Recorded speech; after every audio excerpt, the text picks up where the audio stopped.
Good afternoon. Welcome to Kent City Council Committee of the Whole for Tuesday, September 2nd, 2025. First up, we have roll call. Melissa or Kim, may we have roll call, please? Thank you. Council President Kaur, Here. Councilmember Boyce, Here. Councilmember Boyd, Here. Councilmember Fincher, Here. Councilmember Larmer, Here. Councilmember Michaud, Here. Councilmember Troutner. Here. Thank you. Thank you, Kim. Next up, we have agenda approval. Any changes to the agenda? None. May I have a motion, please? So move. Second. Motion and second. Any discussion? All those in favor, please say aye. Aye. Motion passes. Thank you so much. All right, next up, we have approval of minutes for August 19, 2025. Payment of bills, right? Approval of minutes. So move. Second. Motion and second. Any discussion? All those in favor, please say aye. Aye. Motion passes. Thank you. Now we have payment of bills. Thank you, Councilmember Just Boyd. trying to get you to move along. So move, Madam President. Second. Motion and second. Any discussion? All those in favor, please say aye. Aye. Motion passes. Thank you so much. All right, next up, we have Joe Bartlome here with second quarter 2025 investment report. It's so good to see you here. Thank you so much. So yes, today I'm presenting the second quarter investment report. And this report was presented to the Investment Advisory Board on August 28th. So at the end of the second quarter, 2025, we had cash in the bank earning a 4.5% earnings credit that offsets our bank fees and a balance of $4.5 million.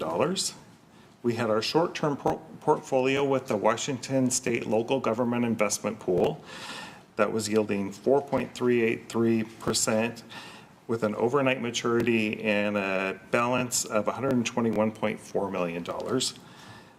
And then we had our long-term portfolio yielding an average yield of 3.47%, average maturity of 845 days, a market value of $260.1 million, and an investment total or book value of $259.6 million. The pie chart below shows significant portions of the portfolio in U.S. Treasuries in the green section and the local government investment pool in the red section. Next, we have our 5-quarter flow of cash and investments by type. So the green at the bottom shows our cash balance, and we're still keeping just really a minimal amount of cash in the bank, enough to cover our short-term cash flow needs. It's fully offsetting our U.S. bank fees with our earnings credit. Above that, in that purple line, we have the local government investment pool. That's where we can transfer funds in and out as we need if we have excess cash or need cash for our liquidity needs. Above that is the long-term portfolio in the orange line, and just as a reminder, throughout 2024, we were incrementally increasing that portfolio balance each quarter. In 2025, we've paused that incremental increase as we've spent some of our fund balance down towards the large projects like the Keehawk and the ASB building, as well as spending down the ARPA funds.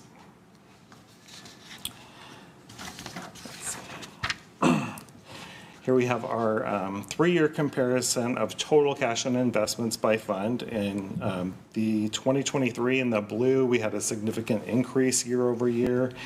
2024 in the green, it was sort of, we started the year and ended the year in about the same spot with those large expenditures coming through, especially towards the end of 2024. And then 2025 is trending kind of pretty typically through the first 2 quarters. Interest earnings have remained strong over the last 5 quarters. We're continuing to see strong yields in both the short-term and long-term portfolio right now. So we're in a really good spot with both portfolios with a significant balance. Here we have our total cash and investments by fund. So of that total balance of all the investment types and cash, this is the portion that belongs to each of the various funds throughout the city. Significant portions belong to the general fund, the various utility funds, insurance funds, and capital funds. Next, we have the long-term portfolio only. So this does not include cash or the local government investment short-term portfolio. And again, the pie chart shows really the significant portion of that portfolio is in the U.S. Treasuries, that, stable, right now high-yielding portion of the portfolio, with a significant portion also in corporate bonds. And then the bar chart shows those laddered maturities. So we have constant maturities throughout up to 5 years, our 5-year maximum. And that allows us the opportunity to reinvest right now, usually in higher yields than the investments that are maturing, lock in those rates a little longer. Or it does also allow us the option to use the maturities for cash flow if needed. This slide demonstrates policy compliance. So all of our various investment types are well within our investment policy. Joe, I have a question. Sorry, can you go back, please? What is the third option there? Supranational. Supranationals are bonds issued usually by multiple governments, and there are not a lot of those available in the market, but they're high yielding and considered a very safe investment, fully backed by the full faith of those governments. They're usually for the purpose of economic development, typically. So that would be like Sure. King County and cities or It's usually wanting like together or? it's usually like countries. The full. Okay, gotcha. Thank you. And then lastly, this slide shows the portfolio allocation changes over 4 quarters. And really the notable changes here are an increase to the allocation of U.S. Treasuries. That's really where the value has been in the current market. And then still a significant portion in corporate bonds and a little bit less in all the other investment types. And that's all I have. Any questions?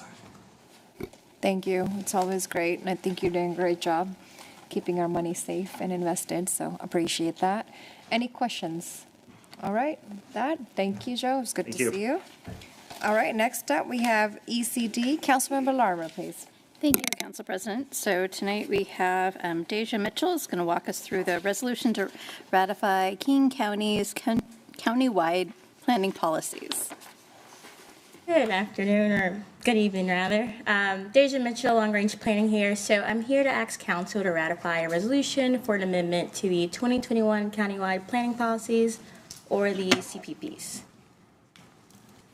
So just some overview on the CPPs. So there are a series of policies that were initially adopted in the 1990s and are periodically updated. So this inverted triangle you see here is our growth planning framework in Washington. You see the countywide policies circled in the middle. So broad goals for growth flow from top down. And those CPPs that are circled in the middle are what's being adjusted. The last substantial update for our CPPs were in 2021, and there are minor amendments annually. So the purpose of tonight's meeting is to discuss some amendments that the Growth Management Policy Council recognized needed more refinement. So I only have one for you today. I came earlier in the year to discuss a couple, so this one will be pretty short. So this amendment is a change to the cities of Snoqualmie and Carnation growth target and housing needs. So in 2024, the cities of Snoqualmie and Carnation requested a reconciliation process to lower their respective growth targets and housing needs due to conditions that were not anticipated when the CPP growth targets were adopted in 2021. So unanimously, the Growth Management Policy Council recommended approving or amending these growth targets and housing need values. This CPP amendment doesn't affect the City of Kent whatsoever. Our housing needs remain the same as adopted and planned for in our 2044 comprehensive plan. So the King County Council adopted Ordinance 19946 on July 1st, 2025. The CPPs become effective when ratified by ordinance or resolution of at least 30% of the city and county governments representing 70% of the population of King County. The amendment takes effect on October 22nd, 2025, unless cities specifically disapprove or we don't meet that threshold. And if this ordinance passes out of the committee of the whole tonight, it will move on for final action September 16th, 2025 on the consent calendar. That's all I have for you. Great. Any questions? So So just to clarify, this is really just a housekeeping procedural much, thing. So yeah. it has Yeah, we no just effect have on to, us. yeah. So, okay. Any questions for Deja? Okay, with that, I will read the motion. I move to adopt resolution number 2097, ratifying amendments to King County countywide planning policies adopted by King County through its ordinance 19946. Second. I have a motion and a second. Any discussion? Okay, all those in favor? Aye. Thank you. Motion passes. Thank you, Madam President. That is all for ECD. Thank you, Councilmember. And next up, we have Parks, Councilmember Michaud. Thank you, Madam President. We just have one item tonight, and we have Kyle Woods here to present on an agreement for Uplands Spray Park.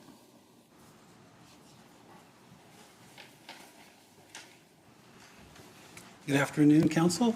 This is my second visit with you guys. I signed up for a lot more, just to let you know, so I'll see a lot more of you in the future. I'm here today to talk about the Uplands Playfield and Spray Park. We want to take that to full design. A little bit of background. I did watch Terry's February of 2024. He asked council to develop this project to a scoping level. We're done with that. We're done with engagement. We kind of have a pretty good idea of what we can do out there now, and we want to take this to full design. The final concept was completed in May, which included community engagement. Site workshop developed our final scope for this project, and they were also chosen to develop the full plan set for us. They've built at least 12 spray parks between Tacoma and Seattle, so they're very adept at building spray parks right now. So they're a good partner for us. And the final concept was completed in May of this year. So can I go back one here? That's kind of currently what's out there. The moles really like it. It's got a couple of small softball fields. You see people playing ultimate frisbee out there every once in a while. So it's not undeveloped, but it's very underdeveloped, and it's 900 feet to the west of here. So you can see it's between Meeker and Smith.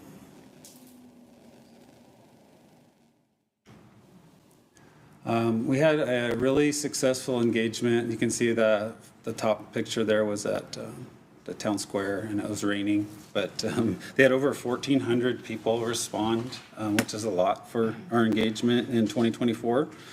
And the results of the engagement kind of shaped those 6 guiding principles shown on there. So it kind of shows you what the community wanted. They want a plaza, they want a playground, and they want a spray park. They want a lawn area to play frisbee, kind of spread out. We anticipate a lot of camps and large groups coming to this because it's going to be an attraction. They want somewhere to walk, they want a shelter, and they want some nature and garden area. There's absolutely no shade out there right now, so anything that we plant as far as a tree will help that site greatly. So next one, we'll move to the final concept plan. And how do I...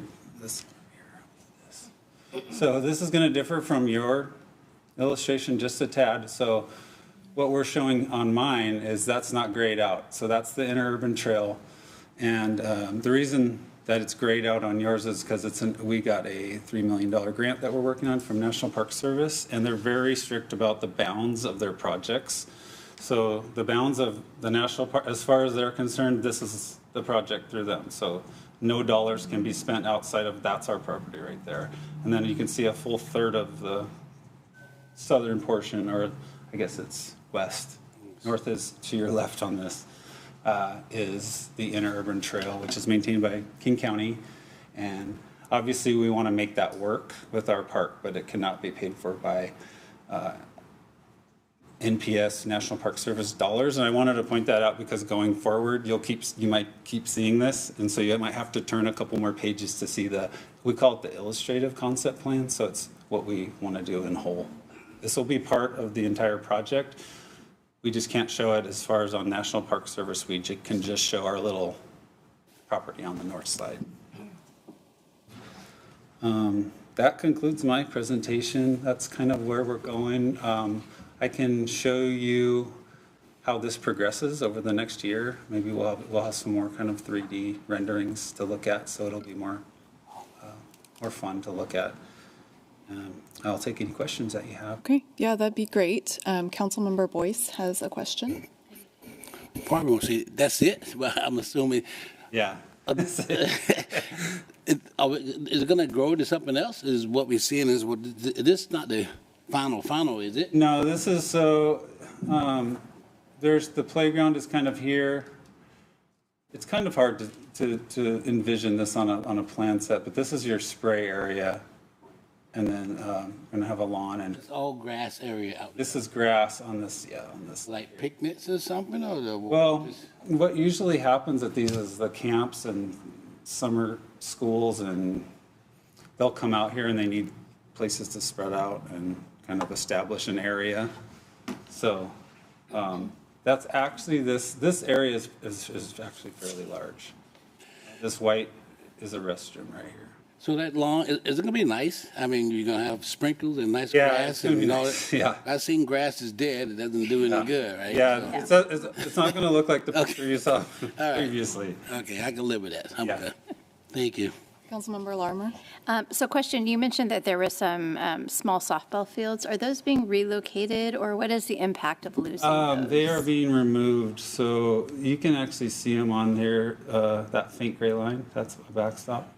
Are they used very often, or No, they're not? Okay. We've had one citizen say that they take batting practice there, but I've never seen anybody there. Long time. Yeah. It's not very playable, right? It's just grass, so with a lot of moles in it. Okay. Councilmember Fincher? Thank you. You mentioned that we cannot count that long section Yes. as part of the project that is receiving that grant. Right. What is the reason that they give us for that? So NPS, National Park Service, requires that you show a project that is whole, that can exist just within the bounds of our property. And it cannot go into any other easement so this is PSE-owned property. And then north of that fence is railroad right away, so it's really And then, between. okay, thank you. I didn't realize all of that was easement. As for the big open lawn part, is that enough room that I see people playing ultimate frisbee and football over there. Is it going to be too small, or is that area still large enough? Well, from what I've seen, the ultimate frisbee that's played there is played on a small field. You usually would play it on a football field. So if you're playing some serious competitive ultimate frisbee or soccer, you're not going to play it at that location. I think it's more like the lunch pickup games that I see there. Yeah, it would be. I would think it would be more of like a small frisbee game or just a picnic area, somewhere to establish a base camp. Okay, thank you. Back to. Any other questions for Kyle? Okay, and he'll come back and show us more detailed plans at a future date. Yes. Okay. All right, I will read the motion. I move to authorize the mayor to sign the consultant services agreement with Site Workshops LLC, subject to final terms and conditions acceptable to the Parks Director and City Attorney. Second. I have a motion and a second. Any discussion? All in favor? Aye. All right, motion passes. Thank you. Back to you, Madam President. Thank you. Thank you, Councilmember. Thank you, Kyle. All right, next up, we have Public Safety. Councilmember Boyce. Thank you, Madam Chair. We are going to have Miss Stacy Judd come up, and we love grants, so I'm sure she got some good news for us. Where's that good news? Council President Cower, council members, thank you for having me here today. I'm here to present on a grant that we received from Public Health Seattle and King County. The focus is cannabis, commercial tobacco, and vapor community change grant. It's a 4-year grant. This contract that you have is covering the first 2 years of the grant. The total for 2 years is $78,138. The 4-year total is $156,276. They like to do the first 2 years first to make sure that we do everything that we say we're going to do, and then give us the last 2 years after that. There is not a match required for this award, and it is a reimbursable grant. And it's covering the periods of August 1st, 25 to July 30th, 2027 for the first 2 years. The goals of the grant is prevention of youth use of marijuana, commercial tobacco, and vaping to include increasing protective factors such as peer disapproval, connection to adults, and to reduce risk factors such as availability to youth as well as peer approval of use. It also focuses on positive relationships and the importance of mental health and its involvement in drug and alcohol prevention. As far as our work goes, the grant will fund the Game of Life Youth Conference and any conference presenters, as well as the school follow-up projects. All middle and senior high schools that participate in the Game of Life also implement a follow-up project at their schools. And so those that are focused on marijuana, tobacco, and vaping will receive money from this grant. I also wrote into the grant some bus transportation for schools that have issues funding buses, because a lot of the school buses that bring them, that comes out of their school budget, and not all of them have that budgeted. So I've also budgeted money to help with transportation for those schools. In addition to the Game of Life, we will work with Kent Youth and Family Services to conduct group for families working through youth substance use. So parents, grandparents, siblings can attend these groups, and with other families that are going through the same thing. So they'll have people to connect with. They'll also learn about local resources, coping skills, things like that.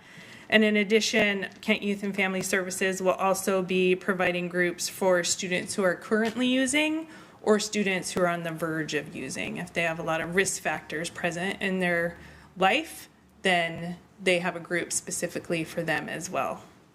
Funds will also provide funding for something that is called Mental Health Training for Teens. It's a national organization that hosts this, and it's like a train the trainer type program. So the Kent Police Student Board will be the first group of students to receive this training, and it's like a peer-to-peer training after that. And in addition, we are also going to fund tobacco and vape product compliance checks in partnership with the Washington State Liquor and Cannabis Board. And so this, in addition to compliance checks, so that's when you have somebody that is underage going in to purchase tobacco products or vape products, and we hope that the clerk checks their ID and says no, but unfortunately that's not always the case. And so this kind of is a good learning tool for these businesses that aren't very good at checking IDs. And in addition to the compliance checks, we will also include education for the business owners. That includes the importance of product placement as well as checking IDs. Thank you, Stacy. Great program, really. I like this here. Any question for Stacy? Tony, please? Yeah, thank you. First of all, thank you so much for being here. I think we've seen you before at council, but this is your first time. I believe it is, yes. Presenting on a grant opportunity, so awesome. Thank you.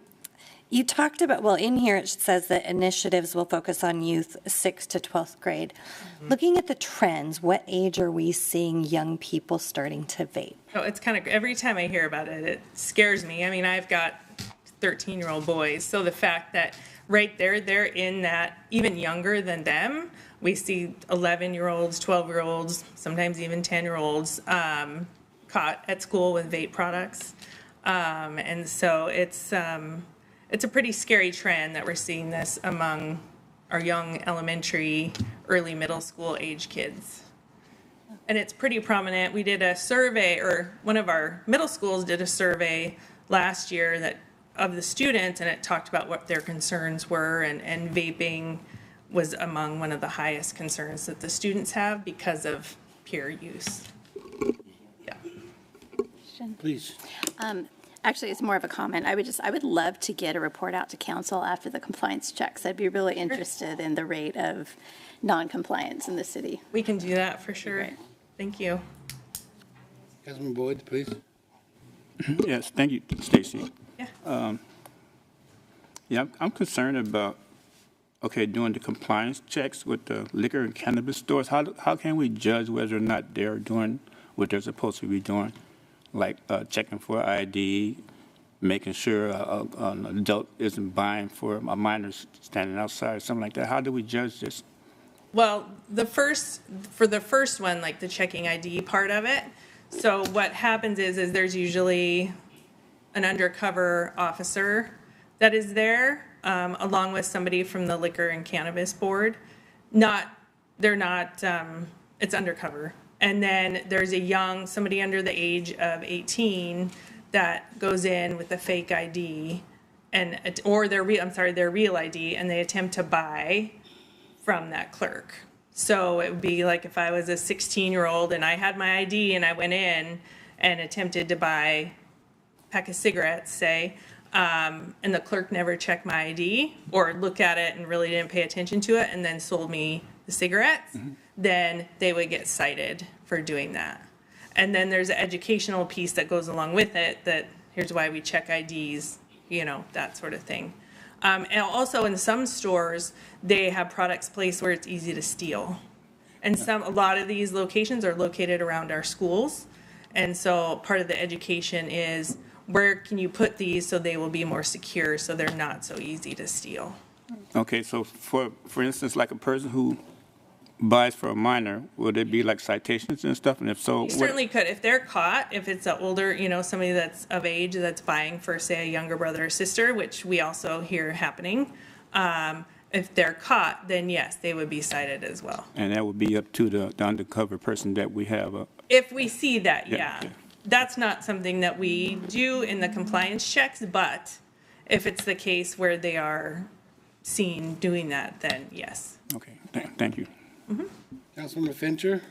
Thank you, and I just had a comment. I'm really happy that you wrote in the mental health training for the first aid for teens, the mental health first aid for teens. It's a good program. I've gone through the adult one. In fact, our entire staff did.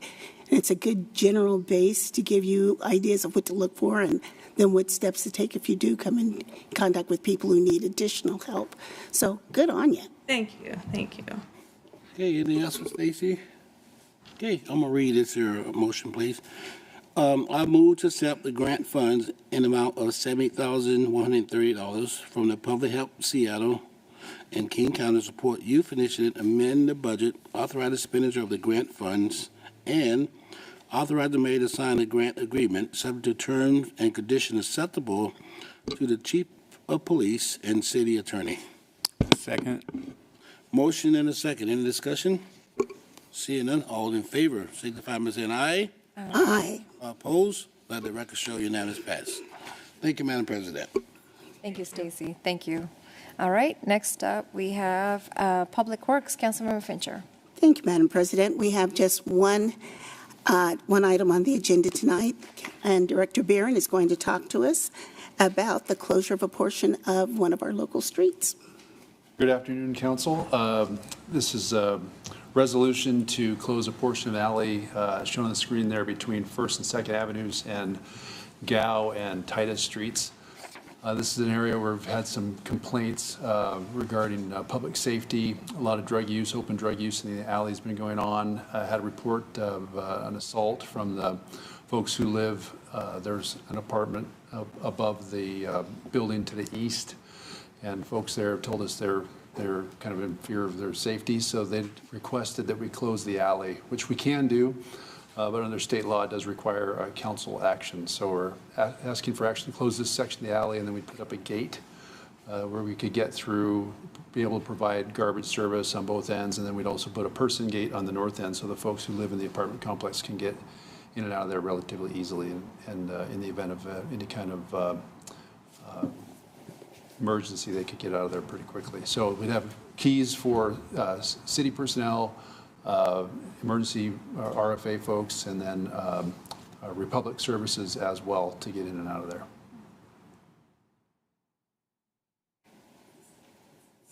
Looks like it. Any questions? Are there people living, they need to get through the area, right? Living in the building just where the hatching is, just on the right side of that. Will they need to get in? They can get in, they'll have key access, but they can also get through the building as well. What do key access look like? Can you drive your car through there, or is it just open? No, they'll be like a regular, Yeah, okay. person key. Yeah, gotcha. Okay, I'm good. Yes. Councilmember Boyd? Yeah, thank you, Chad. So there's no parking in this alley? I mean, vehicle parking? Okay. It's a through alley only. Just a throughout, okay, thank you. This is similar to what they've done over near Goniston's and the next block over behind. Down south of Willis, we've had a couple of closures. In those cases, we actually vacated the alley. In this case, this is just a resolution to close the alley. We could reopen it. South of Bridges, we actually, in a couple of cases, vacated the property, and the property owners took back the properties or the area behind their homes. And the residents were the ones who were asking for this, so. Yeah. Anyone else? Yes. Thank you, Councilmember. The building to the left, will they have access to this area? They can get back there keyed, but they don't have any door access there right now. Oh, from inside the building to? Yep. Okay, great, thank you. If that is it, I move to adopt resolution number 2096, authorizing the closure of designated portions of the public right-of-way between West Gow and West Titus Streets and First and Second Avenues South. Second? It's been moved and seconded. Any discussion? All in favor? Aye. All opposed? Motion carries unanimously. Thank you very much. Thank you.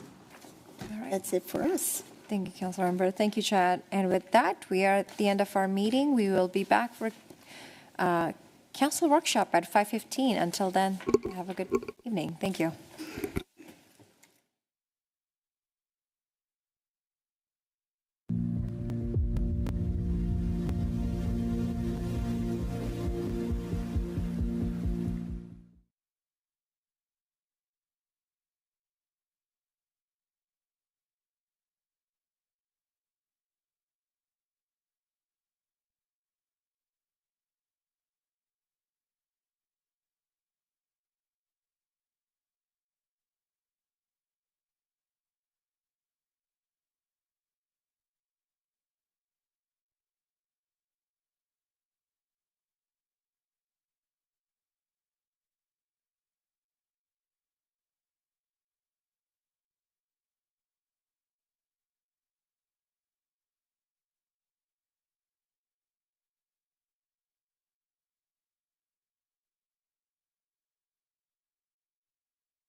Good afternoon. Welcome to Kansas City Council Workshop for Tuesday, September 2nd, 2025.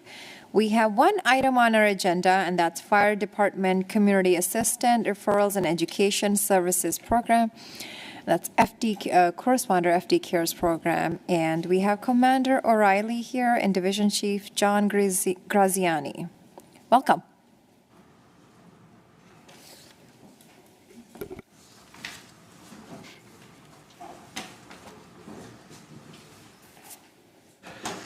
Hello, Council President, Council members. Appreciate you letting us come and talk a little bit about FD Cares again and our co-responder program.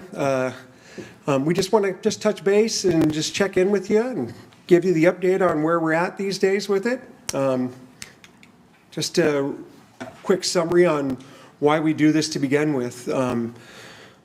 Really, we were entering a time where we would have officers dealing with people in a crisis, but they're not committing a crime. They certainly need assistance, but you have people who are officers who are trained in criminal investigations and being a first responder and such. But it's obviously a drain on patrol officer resources, right? And providing public safety and protecting people from criminals and such. And we saw the clear benefits of developing a co-responder program. It obviously frees up our officers to stay in the police business, responding to 911 calls for service, emergencies, protecting people from assaults and other crimes and things like that. It connects the right people with the right resources, or at least that we can guide people towards the appropriate resources. It allows us to make connections early, right? It's not just about reaching out to somebody, but trying to catch them early on before they develop into a crisis. And by making these connections early on, you might notice a behavior ahead of time, and then we can get them to a connection sooner. And then obviously continued follow-up. So it's not just about just getting people to the resources, but having the ability with our CARES program to have them be able to follow back up as, hey, Tom or Dave, did you follow up with, we set you up with an appointment for DSHS, do you need a ride? That kind of thing. Very important.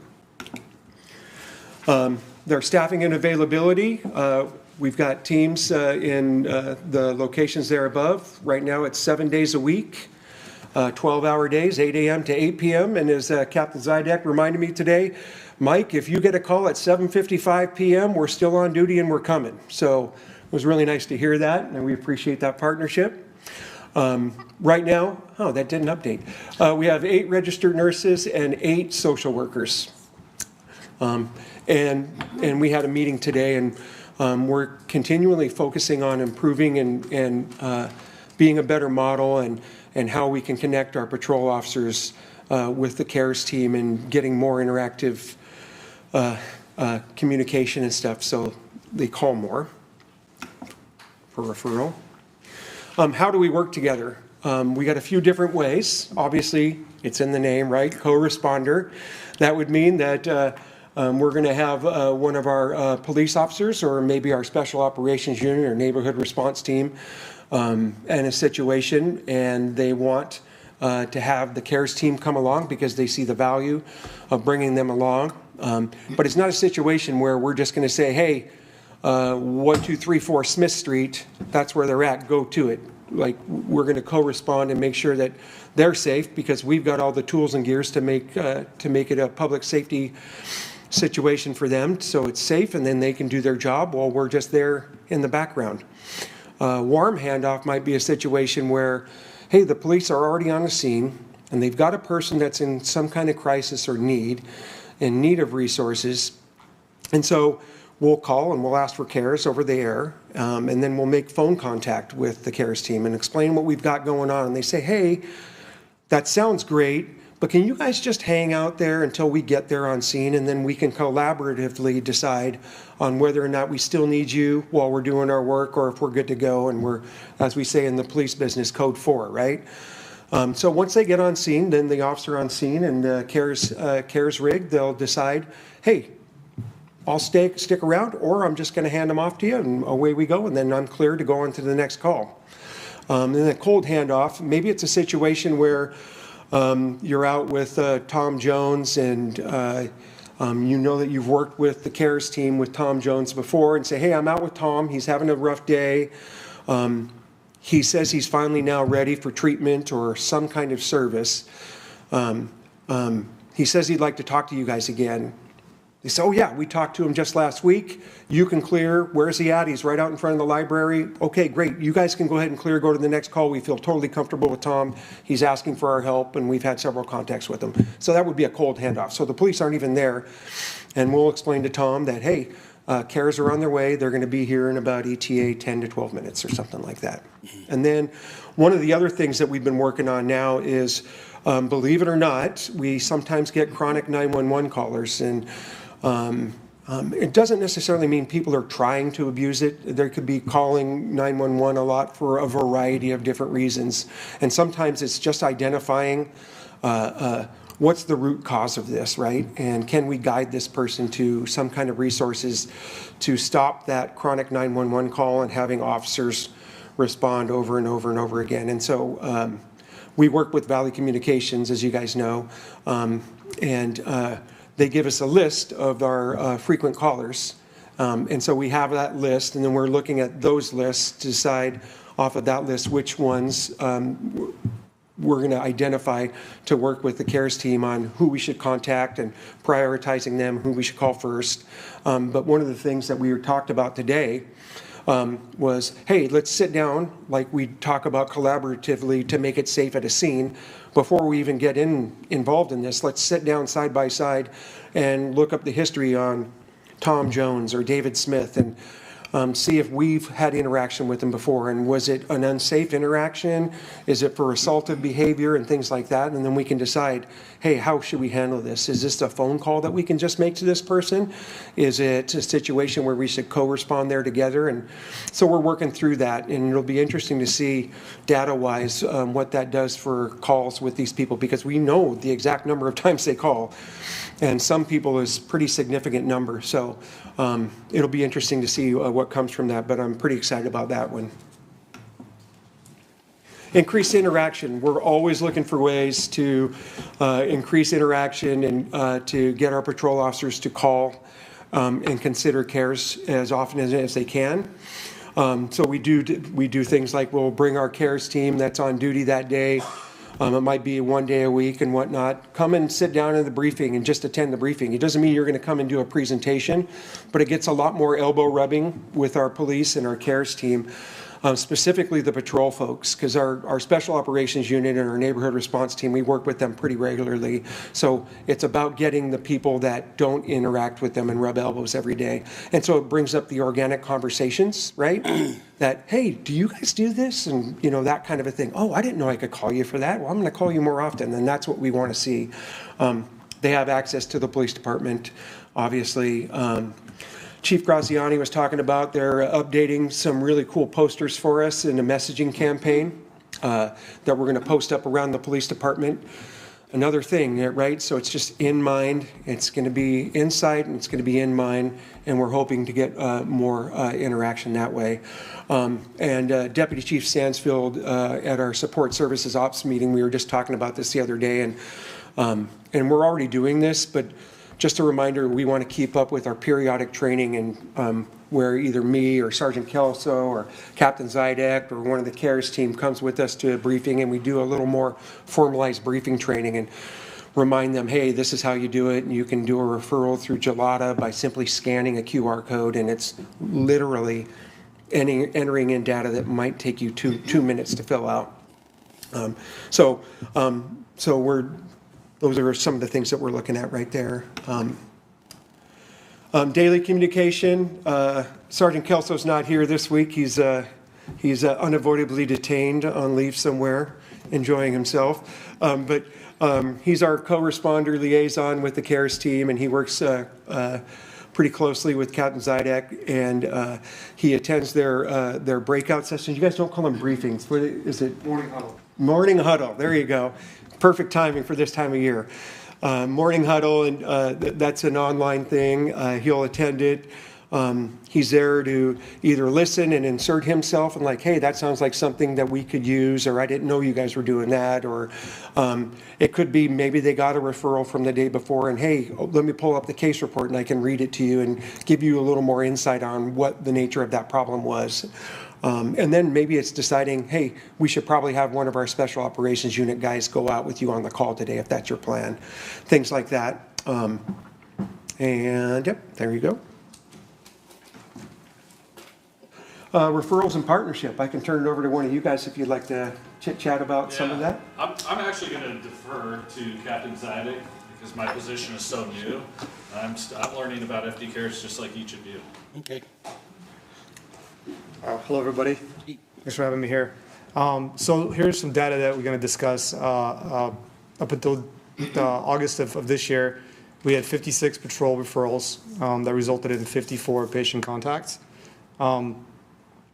And although these numbers, we'd like for them to be higher, understand that some of the cases that we're dealing with, the amount of work that happens behind the scenes to make a difference in these patients' lives is not a quick 35-minute call, right? There's an extended amount of work that happens behind the scenes to actually guide the patient and support them for weeks, sometimes months, to go through the process of getting the right help. Are we successful 100% of the time? No, I'd lie to you if I told you that we were. It's also dependent on patient response, how likely they are to follow through with kind of what we're trying to support them with. There's an anecdotal example. Is that the previous one, Mike? No, that's the next one. That's the one with the time stuff. Okay, all right. Okay. Yep, so that's kind of the data. CARES, on average, we call them interactions. So the amount of time that a CARES team spends with the patient is not only during the call itself, but then the interactions in minutes is also the amount of work that happens behind the scenes to connect the patient to the right resources, follow up, and all of that adds up to about an hour and a half for each contact.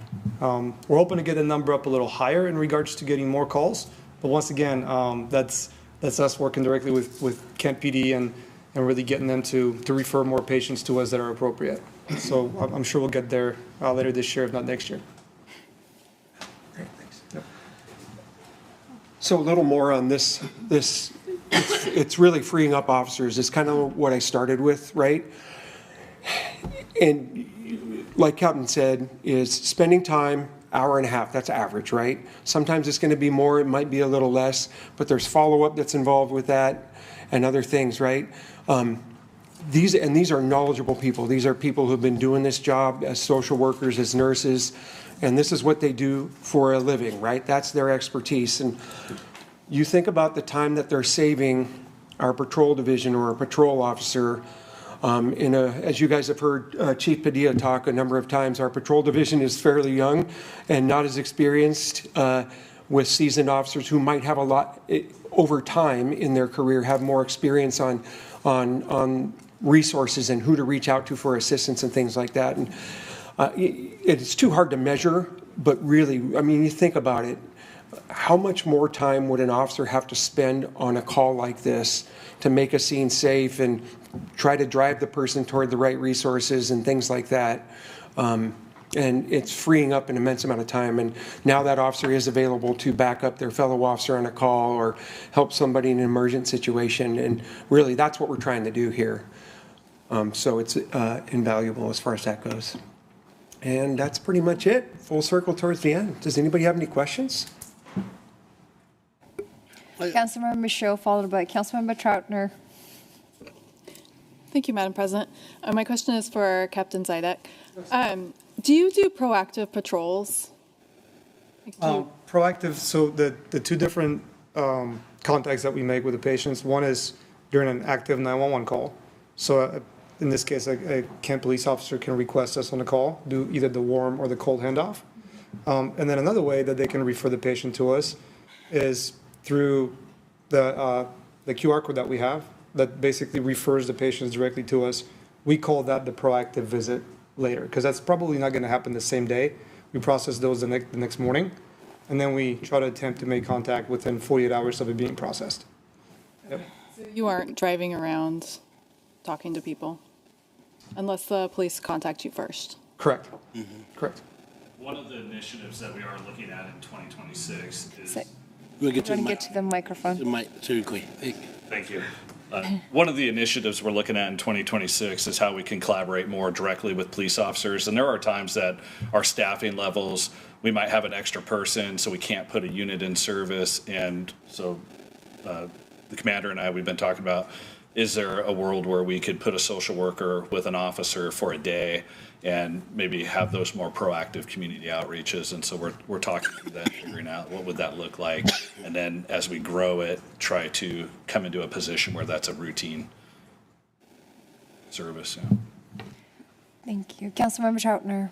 Thank you, Madam President. I don't have a question, just a comment. I want to thank you all for being here today and continuing to share this information with us. I think it's really important. I was on council when we voted to have this pilot program, and it's just proven to be immensely effective for not only our residents, but to make your jobs, I think, a lot better.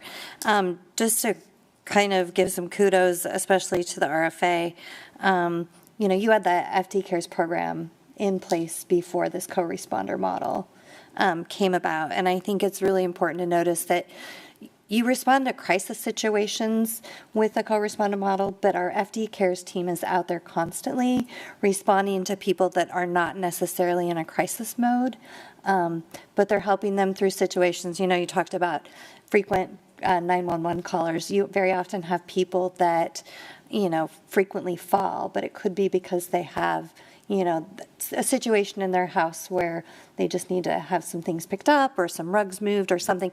And those are also calls that you respond to. And I just think it's important to recognize that, you know, we're doing this good work together, but FD Cares has been doing this work for a long time. So thank you. Any other comments or questions?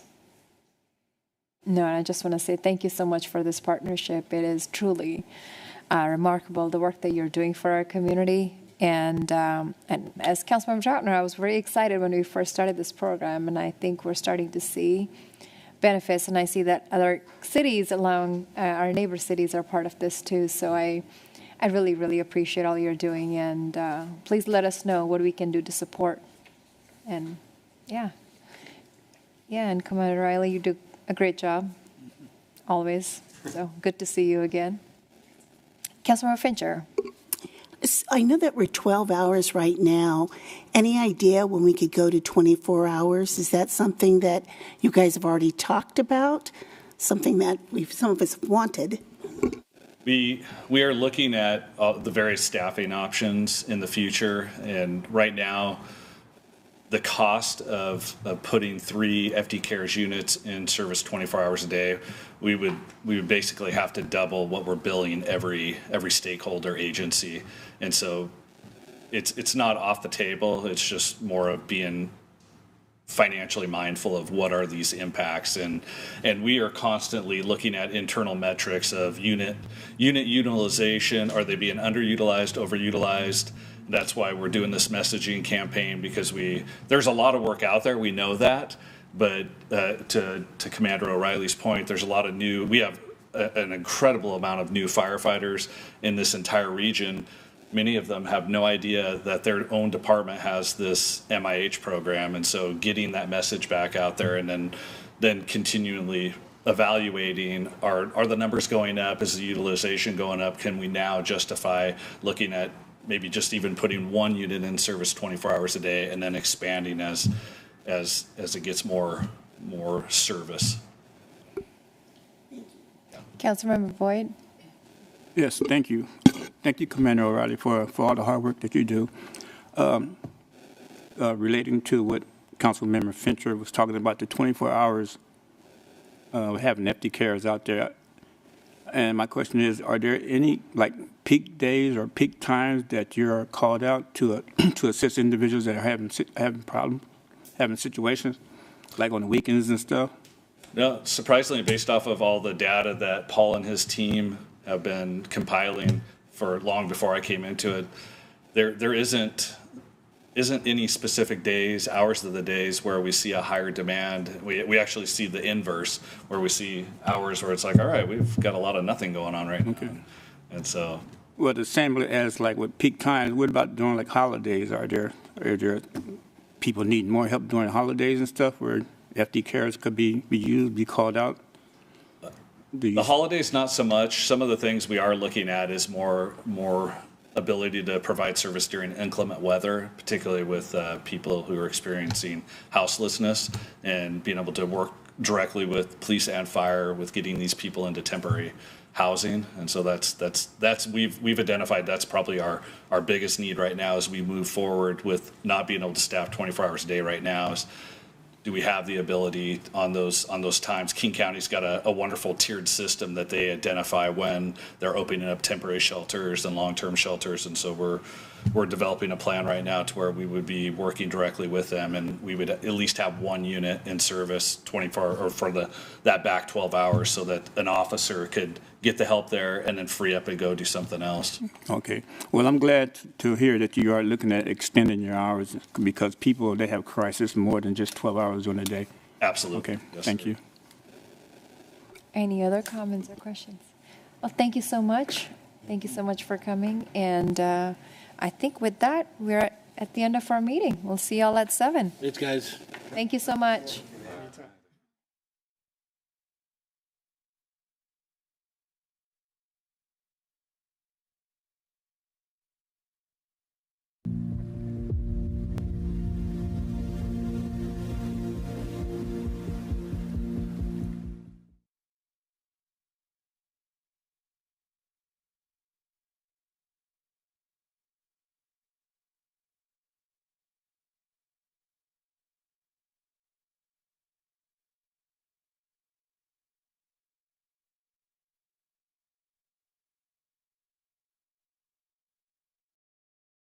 Excited about having the downtown here. They want to see it thrive and become sort of a cultural and economic hub for the city. So some of the opportunities that were discussed by residents or respondents in the survey, they are interested in seeing more active ground floor spaces. So when you're walking around downtown, they want to feel like there's activity. Local businesses are thriving.